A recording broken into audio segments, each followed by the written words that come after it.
What is up, friends? Well, the Kiro Tarakai GameCast, of course. The podcast where the authors of Kiro Tarakai cover the old and the new of gaming and everything in between. Welcome to the 5th episode of the Kiro Tarakai GameCast. Let's get on with this episode by introducing our guests. This time, I'll introduce our guests and ask them what their favorite movies are. Actually, I'm trapped in some sort of mysterious void all alone right now. In this barren, lonely world, there are fortunately some recording materials, so might as well record an episode of the Kiro Tarakai GameCast in this barren, lonely void. So this time, I'll have to do something new. I'll have to introduce myself. I'm Fawful DX, and I'd have to say that my favorite movie is... this is a hard one.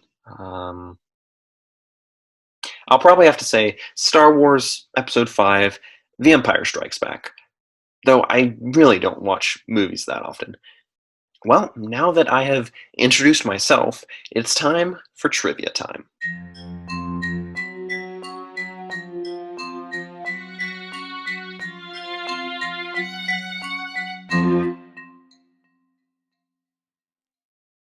So, here in the time known as Trivia Time, I present a piece of gaming trivia. Today's question is, what was Sonic the Hedgehog's original name? And I'd also like to ask a second question. The question is, why do the Trivia Time questions always involve names? And the answer is, I have no idea. But back to the question, which was, what was Sonic the Hedgehog's original name?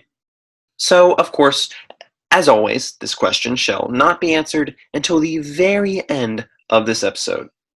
So you'll have to wait until then to see the answer. Well, that's all for trivia time. Now it's time for topic time.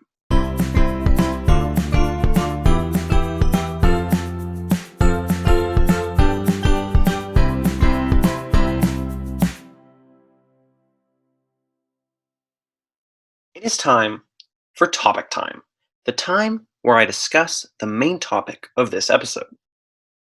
The main topic for this episode is Sonic on the silver screen. That's right, today I shall be discussing the 1996 Sonic anime movie. Just kidding. I am actually going to be discussing the upcoming Paramount film Sonic the Hedgehog 2, which releases on April 8th. But before I discuss Sonic the Hedgehog 2, it's important that I discuss Sonic the Hedgehog, the first movie. So, what did I think about the first Sonic the Hedgehog movie? Well, I did not enjoy it. I'm happy that so many people enjoyed it, but to be honest, it was not that great of a movie. As someone who loves good storytelling, I could clearly see that the plot was as simple as they come. It was merely get from point A to point B. What happened to points D and E? And to the diversion of point F? And that crazy subplot with point Q. It lacked really any exciting plot points whatsoever. It was a simple road trip film. The story was simple, the dialogue was simple, and the characters were simple. I can't help but feel that all this was just because it was just a film intended for kids. I don't know if it was intended to be that way, but it just felt that way. Like it was made for a younger audience. Which is really odd because a good majority of Sonic's fans are those who grew up in the 90s with a Genesis or a Mega Drive, whichever you call it, and now are adults, not little kids. And as for the cast, it was quite unbalanced. The only memorable characters were Sonic himself and Jim Carrey's Dr. Robotnik. And Jim Carrey he stole the show in that film. His character and scenes made everything else seem boring and bland. So, Sonic the Hedgehog was ultimately not a film that I enjoyed. I am happy for anyone who enjoyed it. It did contain several good elements, but all of this was weighed down by the overly simple elements, by the oversimple plot, by the oversimple characters, and by the oversimple dialogue. Also, before I wrap up my thoughts on the first film, I need to ponder, why do so many video game films have to take place on Earth? They also did this with the Monster Hunter movie and with that unspeakable film about those two plumbers and those dinosaurs back in the 90s. It has to connect to the real world somehow. I somewhat understand this. World building is difficult, especially in the limited form of film, but it is not that hard. Why does Sonic have to be an alien that comes to our world, that comes to Earth? It would be perfectly fine if the entire film just took place on Mobius. But enough of my ranting. Once again, I am very happy for those who enjoyed Sonic the Hedgehog. But everything about it was simple and somewhat bland, from the plot to the dialogue to the characters. And all of this simplicity weighed down the good elements of the film. I appreciate good storytelling, and Sonic the Hedgehog was not good storytelling. Well, enough of my harshness. Here are my thoughts on Sonic the Hedgehog 2. With the added plot elements of Tails, Knuckles, the Master Emerald, and hopefully Mobius, Sonic's home planet, though I am not keeping my hopes up, this is looking to be a better movie than the first. Though I'm sure it will still have the flaws of the first movie. With Idris Elba as Knuckles, Jim Carrey will hopefully be less of a show stealer this time. I cannot wait to see more of Elba in the final film. Or rather, hear more of Elba, of course. I love this characterization of Knuckles. In modern games, Knuckles has been more chill, so to speak. Like, imagine his voice as an assist trophy in Super Smash Bros. Ultimate. But Elba gives him this deep, more menacing voice, like we saw in the trailer. And I love that. Knuckles doesn't sound like he's just this chill dude you want to hang out with. No, he sounds like he wants to hurt you, which is more in line with his original appearance in Sonic the Hedgehog 3. So I love the voice Elba is doing for Knuckles. And as for the plot, they're just cramming the plots of Sonic 2 and Sonic 3 together. We've got Tails helping Sonic, and we've got Knuckles fooled by Eggman into thinking that Sonic is after the Master Emerald. All this makes me hopeful that we'll see more of Sonic's world, even if it is just in the climax. Perhaps we'll see Angel Island. Then again, I am not keeping my hopes up. They'll probably just use Earth as the setting for most of the film, just like they did with the first film. Another hope of mine, which is supported by the robot we saw Robotnik piloting around in the second trailer, is that we'll see the Death Egg. But that's not going to happen because that would probably upset Disney. Of course, both in the first film and the second film, Robotnik, despite his humor, is a typical nonsensical and power-hungry villain whose motives make no sense whatsoever. But that's just one of several elements in the plot which does not make much sense. And as for the humor, it is not looking good when the jokes they have in the trailers that they just repeat over and over again are just so bland. That is probably the best humor that we will see in the trailer. Like Sonic saying, that wasn't too bad, and then something bad happening immediately after, i.e. Sonic getting hit by a missile. That's pretty cliche and not that remarkable. So the humor will probably not impress me at all. And humor-wise, I am pretty hard to impress sometimes, despite the horrible jokes that I tell in the comic craze. And on one final side note, I adore the epic rendition of the Emerald Hill Zone theme we heard in the trailer. Classic Sonic has some truly marvelous music. Anyway, to tie this all together, my hopes for Sonic the Hedgehog 2 are higher than the hopes I had for the original film, which I did not enjoy that much. The new plot elements have me excited, though despite my hopes being higher than with the original film, my hopes are still pretty low. I am still going to see the film, of course. I'm going to see it just so I can complain about it, but keeping my hopes low, but I'm sure there will be some elements in the film that I enjoy. I'm sure that it will most likely be better than the first film, because it would not be that hard of a job to make a film better than the first movie, in my opinion. So there are some elements of Sonic the Hedgehog 2 that I am excited about, but I'm keeping my hopes low. Also, one last thing. Paramount has announced that Sonic the Hedgehog 3 is in development, as is a Knuckles television series. So there's that. Alright, so those are my thoughts on Sonic the Hedgehog 2. Now it's time for the game and console zone.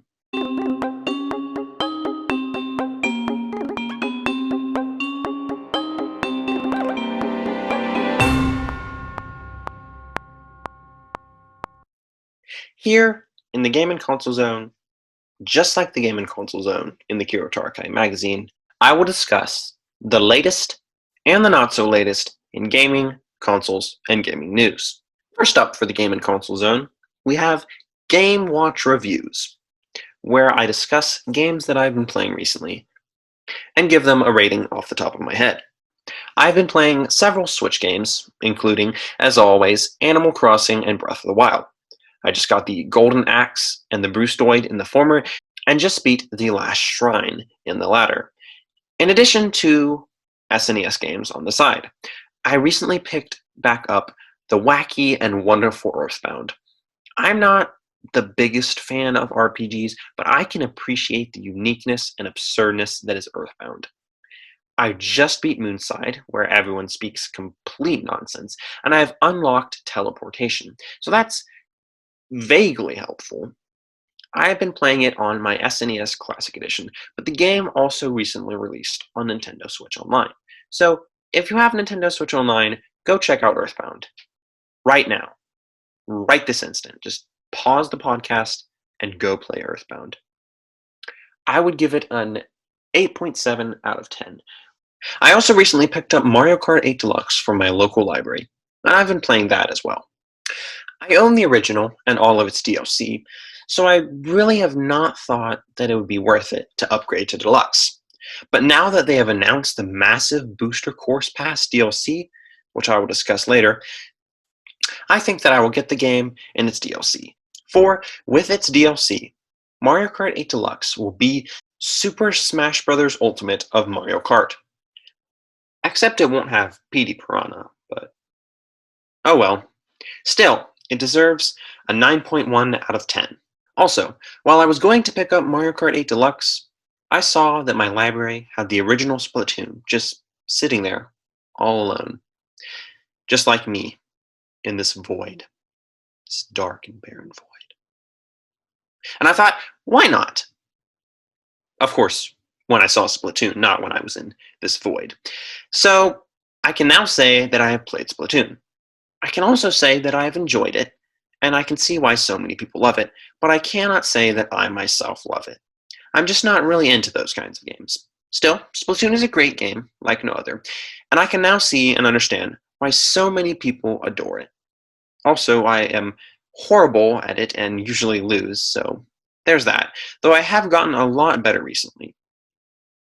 And because it seems like I just like weird decimal places for some reason today, I'll give Splatoon an 8.8 out of 10. Lastly, I've been playing the Kirby and the Forgotten Land demo.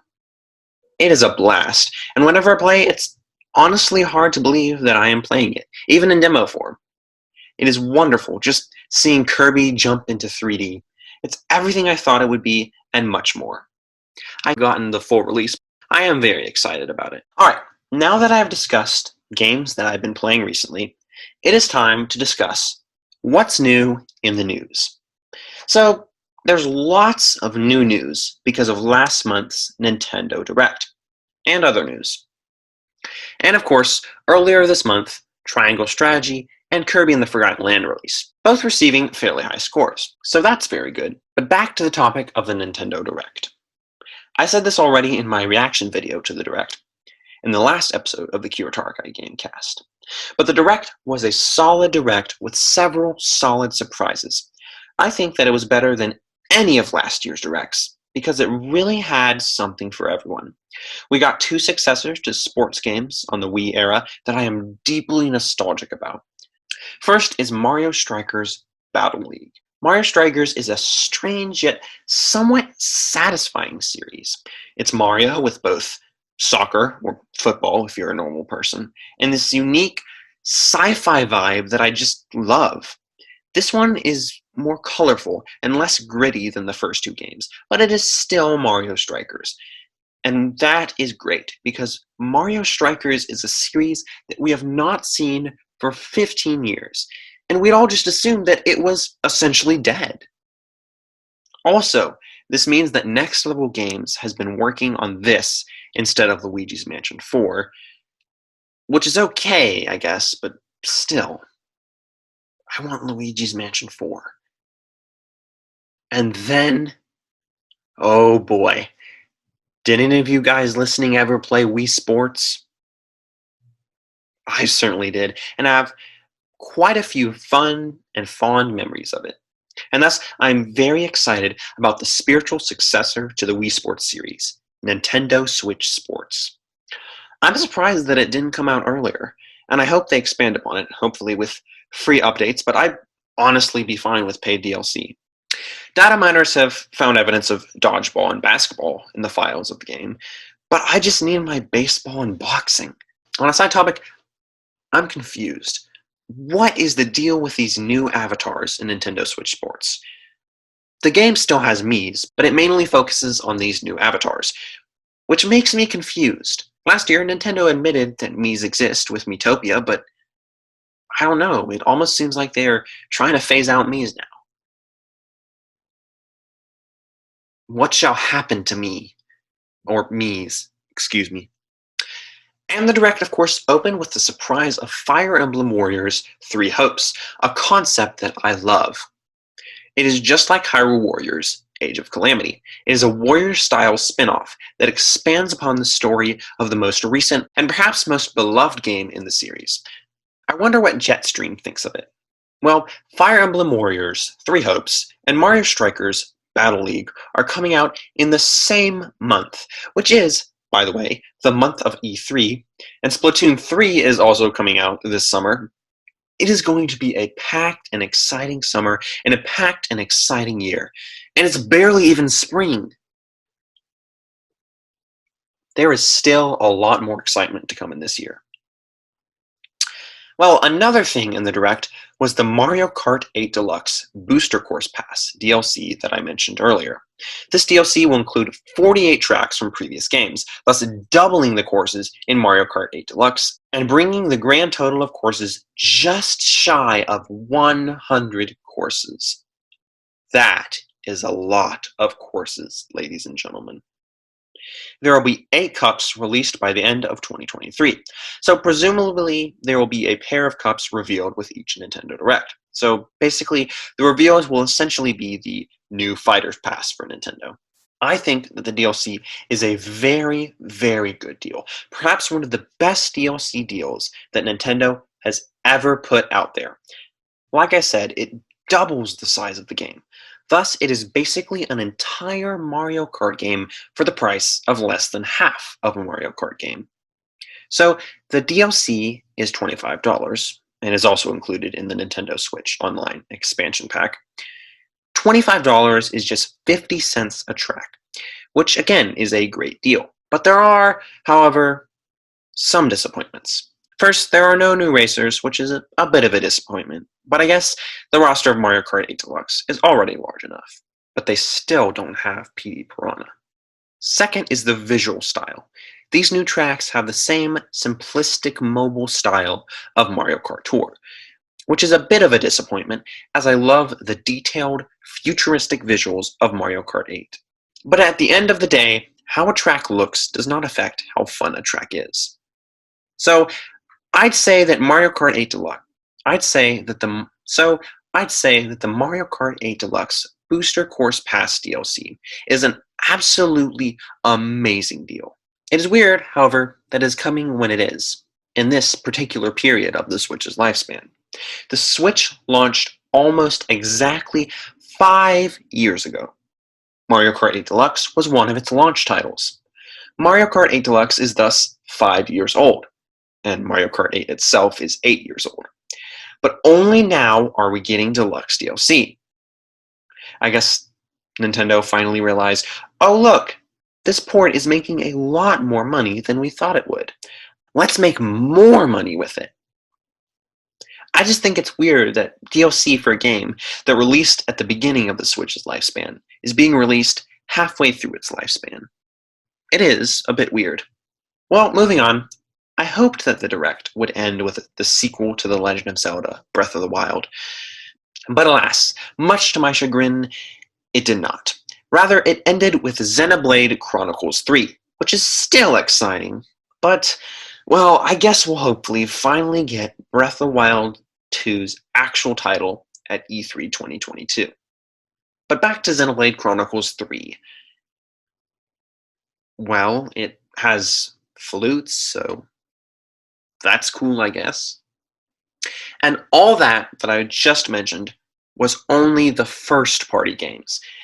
There are so many amazing third-party games on and coming to the Nintendo Switch, like Assassin's Creed and Kingdom Hearts, both of which do not run ideally on the Switch, as well as Klonoa and Portal.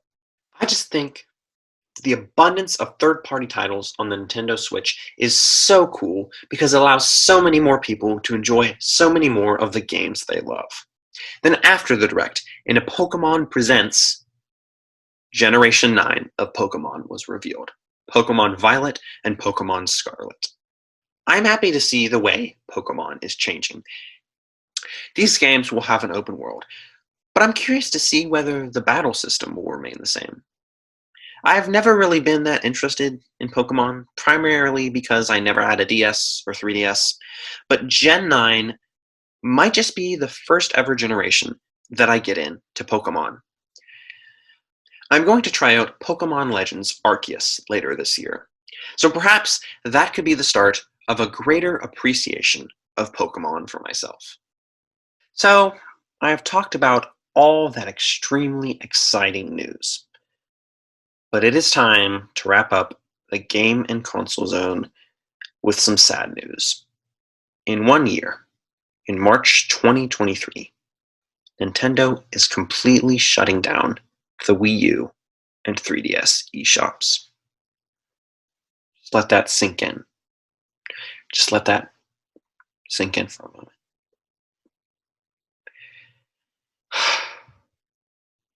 It was inevitable, but it still hurts. It still hurts so bad. So many games will be lost. I'm mainly concerned about the Virtual Console, a feature that I love and have enjoyed much. You will not be able to add any funds whatsoever in August, so I have 8 different Virtual Console games I want to get before then, mostly Zelda games that I don't own, including The Legend of Zelda: The Minish Cap, which Drago has praised before. So it's very saddening to see that we will lose so much. But no matter how much we shout, Nintendo isn't going to hear us, because Nintendo's got a Nintendo, of course. The closure of the Wii U and 3DS eShops is sad news indeed. It's so sad that I'm not sure that I can even go on with this episode. It's really sad. But as Billy Shakespeare once said, the show must go on. So it's time to move on to the comic craze.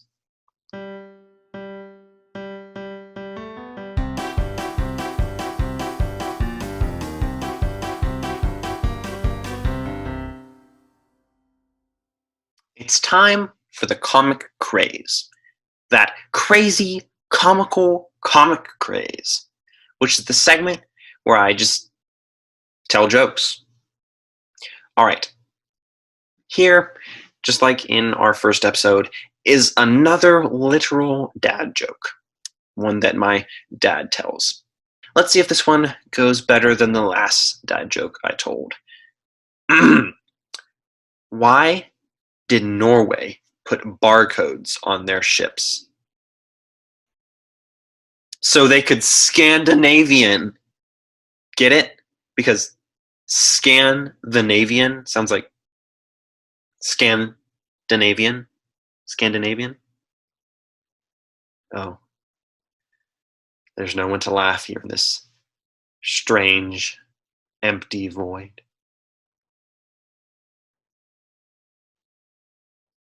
All right, well, that was a vaguely humorous comic craze.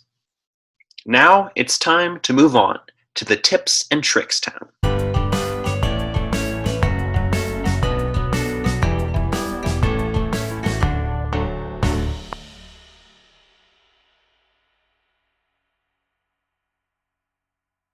Here in the tips and tricks town, I shall discuss tips for the games that I've been playing recently that I discussed in the game and console zone. So, in Earthbound, what tips do I have for that? Well, I'm pretty bad at RPGs, so I don't have much to say. And I'm sure that Drago would be far more qualified to offer tips for this game, but keep those bottle rockets in ample supply. They come in handy for even the toughest bosses. And in Mario Kart 8 Deluxe, they have added a new level of mini turbo boosts. The Ultra Turbo Boost, I believe it's called. You have to drift for quite some time to charge up an Ultra Turbo Boost. And there are few curves in the game of such a length. So always try to charge up a mini turbo boost. As long as you can, but be ready to abort it if you are about to run into a wall, as I have multiple times when I got too ambitious with my mini turbo boosts. Lastly, just as was the case with Earthbound, I am not as qualified to give tips for Splatoon as someone like, say, Drago, but I'll give some details on my weapon of choice, the NZAP 89. Its range is certainly not the best, nor is its power, but it has the firing speed to pressure your opponents and back them up. Its sub-weapon, the Sprinkler, is a decent one. I always toss it into enemy territory and then use the Inkit sprays to gain even more ground. Lastly, its special is the Ink Strike, a special that can really turn the tide near the end of a turf war. I love to save this special and use it at the very end of a turf war to gain a good amount of last-minute turf. Well, those are the tips for the games that I've been playing recently. Okay, now it is time for Magazine Madness.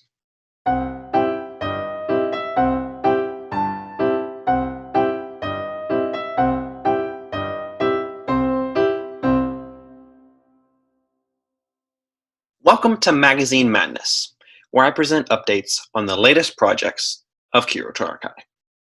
First up, I'd like to mention a brand new feature that launched recently. Random Ramblings, a weblog I write providing my brief thoughts on various subjects every few days, launched last month. So far, I have covered subjects ranging from my greatest gaming regret to my dislike of airports. Random Ramblings also provides a place for me to share my thoughts with you on video game news. For example, I recently wrote a random rambling on Pokémon Scarlet and Pokémon Violet. Recently released a random rambling. Say that 5 times fast. Anyway, be sure to check out my random ramblings on the Kiro Tarakai homepage every few days for a new selection of my thoughts of my random ramblings. In addition, the next issue of Kiro Tarakai is currently being created. This issue has taken quite some time to make. It includes features new and old, including several major format changes. This issue will feature a review of Super Mario 3D World plus Bowser's Fury, and the latest Beta 4 gaming issue on Mother 3. This issue will be released late in April or early in May. In addition, a remake, so to speak, of the very first issue of Kiro Tarakai is planned to be released in April to celebrate the 4th anniversary of Kiro Tarakai. We hope to continue bringing you quality content on the latest and the not-so-latest of gaming, and everything in between. I have many plans for this summer, including new issues, new random ramblings, new GameCast episodes, and more, so I hope you look forward to all of that. Now, it is time for our last major segment, Q&A.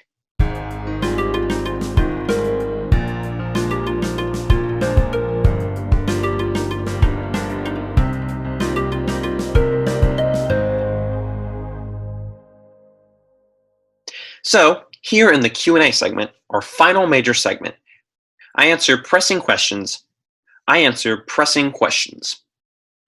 For example, our first of two questions is, what are some games in your backlog? So this question is, what are some games in your backlog? Some games that you need to go back and play, but you just don't seem to have the time. I'm a completionist, so I don't feel fully satisfied with a game until I've experienced and enjoyed most of what it has to offer. Unfortunately, the Nintendo Switch has many games with colossal collections of content to distract me from playing the games I need to play more of. I need to go back and play Mario plus Rabbids Kingdom Battle before the sequel comes out, as well as Paper Mario the Origami King. I need to play both of these, but Mario plus Rabbids can actually be quite challenging sometimes. And Paper Mario the Origami King makes me long for the good old days. I also have Yoshi's Crafted World and Kirby Star Allies, which are both platformers that I primarily play with friends and family, and thus I haven't had as much time to play those two games, both of which are slightly bland. But that is about it for my backlog. I feel it's not sizable enough to be unmanageable, but it could grow quickly with all the great games that are coming out this year. Now for our second question, which is, what one game was your childhood game? So what one game did you just play and love so much when you were a kid? For me, it was Super Mario Maker. The Wii was primarily my siblings' console, but the Wii U was all mine. I was one of the few in Generation U. That's a catchy little rhyme. I say it all the time. But anyway, despite not actually owning Super Mario Maker until 2 years, I played it a lot when I was a kid. In fact, it is my most played Wii U game.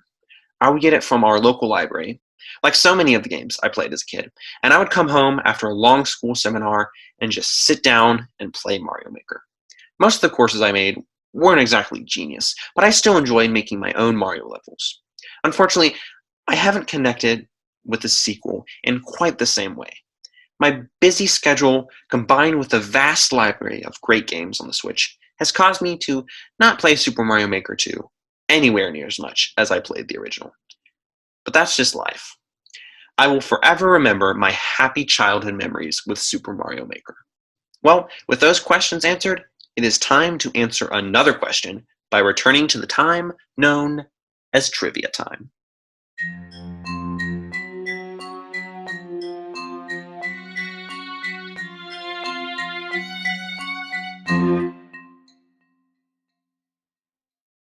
It is at long last time for the Trivia Time question from the beginning of this episode to be answered. So, the question was, what was one of Sonic the Hedgehog's original names? And the answer to this question is Mr. Needlemouse. Mr. Needle Mouse. What a catchy name, right? Okay, and as always, here is a bonus question. Sonic, or Mr. Needlemouse, was originally going to play a guitar and have a human girlfriend. What was the name of this girlfriend? Well, the answer is not Amy, but Madonna. So Sonic the Hedgehog was originally going to have a damsel in distress type character, like Princess Peach, who would have been Sonic's human girlfriend, Madonna, which would have been quite weird to say the least. Sonic doesn't have that many human characters. And when they appear in Sonic, with the exception of Dr. Eggman, they feel quite out of place. Well, with all those questions answered, it is finally time to say goodbye.